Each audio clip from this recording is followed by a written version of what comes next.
இப்ப இருக்கிற பொருளாதார நிலைமையில நிறைய பேரு வீட்டுல இருக்கிற நகைகளை எடுத்துட்டு போய் வங்கியிலயோ அல்லது அடகு கடையிலயோ அடகு வைக்கிறாங்க. ஆனா எத்தனை பேரு அதை குறிப்பிட்ட காலக்கெடுப்புக்குள்ள திருப்புறாங்கன்னு கேட்டா கொஞ்சம் பேரு தான். அந்த நகைகளை திருப்பும் முன்னாடி சிலர் இறந்தும் போயிருவாங்க. இப்படி ஒரு சூழ்நிலையில அந்த நகைகளை அவங்களோட வாரிசுகள் மீட்க முடியுமா? நகைகளை பொறுத்த வரைக்கும் ஒரு நபர் தான் இன்னார் அப்படிங்கறத வெளிப்படுத்தி தன்னுடைய முகவரியை கொடுத்து தன்னுடைய கையெழுத்தைய அந்த புத்தகத்துல வரையறுக்கப்பட்ட புத்தகத்துல போட்டுட்டு தான் நகை அடமானம் வைக்கிறார்.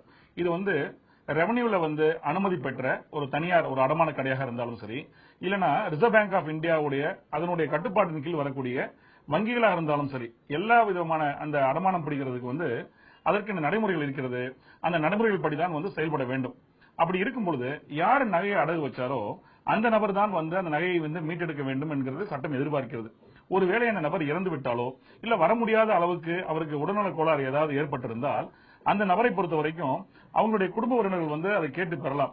ஆனால் அப்படி வரும்பொழுது யாராவது வேறொரு நபர் இது என்னுடையதுன்னு உரிமை கொண்டாடினாங்கன்னா அந்த நகையை அடமானம் பெற்ற வங்கிக்கோ இல்ல தனியாருக்கோ ஏராளமான பிரச்சனைகள் ஏற்பட்டுவிடும். அதன் காரணமாக அவங்க அது மாதிரியான தருணங்கள்ல அதை மறுத்துறாங்க, கொடுக்க முடியாதுன்னு சொல்றாங்க.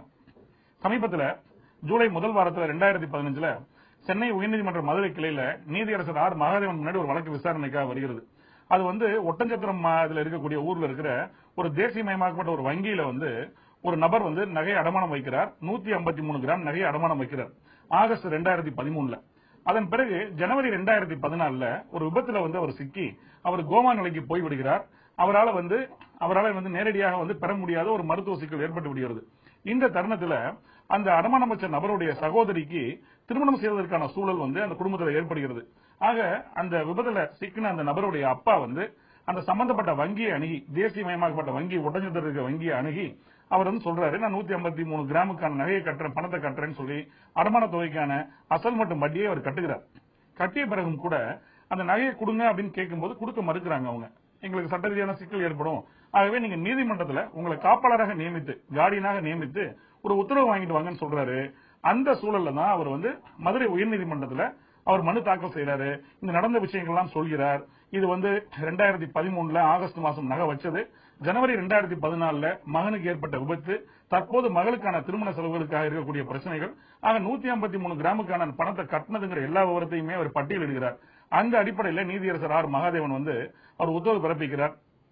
இவர் ஒரு இண்டெம்னிட்டி பாண்ட், ஒரு காப்புறுதி பத்திரம் ஒன்று கொடுக்கணும். அதாவது எதிர்காலத்தில் ஏதேனும் இழப்பீடு வந்தால் அதை நான் சீர் செய்கிறேன், சரி செய்கிறேன் அப்படிங்கிற விதத்துல ஒரு இண்டெம்னிட்டி பாண்ட் ஒன்னு சம்பந்தப்பட்ட வங்கிக்கு கொடுத்து அவர் தான் அதிகாரம் பெற்ற நபர் அப்படிங்கறதையும் அவருடைய மற்ற குடும்ப உறுப்பினர்களுக்காக இந்த நகையை அவர் பெற்றுக் கொள்கிறார் விவரத்தை கொடுத்தாங்கன்னா சம்பந்தப்பட்ட வங்கி 6 வார காலத்துல அதுல உத்தரவு பிறப்பிக்கணும், அந்த நகையை அவரிடம் ஒப்படைக்க வேண்டும் சொல்லி உத்தரவு போட்டிருக்காரு. ஆக சட்டத்தின் பார்வையில ஒருவேளை ஒரு நபர் இறந்து போய்விட்டாலோ இல்லனா விபத்துல சிக்கியோ இல்ல உடல்நலக் கோளாறு காரணமாக மருத்துவ சிகிச்சையின்பால் அவரால் அந்த நகையை திரும்புவதற்கு வர முடியாத ஒரு தருவாயில சம்பந்தப்பட்ட நபர்கள் உரிய மனுவினை கொடுத்து அந்த மாதிரியான வங்கிகளோ நபரோ அவங்களுக்கு நகையை திருப்பி கொடுக்கிறது மறுக்கும் சூழல்ல நீதிமன்றத்தை அணுகி உத்தரவு பெறுவதற்கு இது ஒரு வழிகாட்டுதலாக இந்த விஷயம் இருக்கிறது. மீண்டும் வேறொரு வழக்கோடு உங்களை சந்திக்கிறோம். அதுவரை தொடர்ந்து இணைந்திருங்கள் தந்தி தொலைக்காட்சி.